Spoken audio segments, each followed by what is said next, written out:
حضرت محمد مصطفیٰ صلی اللہ علیہ وآلہ وسلم نے فرمایا، جب جنتی جنت میں اور دوزخی دوزخ میں داخل ہو جائیں گے، اللہ پاک فرمائے گا، جس کے دل میں رائی کے دانے کے برابر بھی ایمان ہو، اس کو بھی دوزخ سے نکال لو۔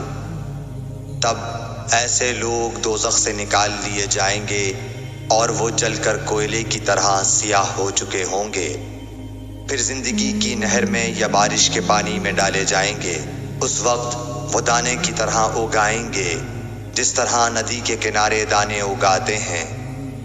کیا تم نے نہیں دیکھا کہ دانہ زردی مائل پیچ در پیچ نکلتا ہے؟ صحیح بخاری حدیث نمبر 22۔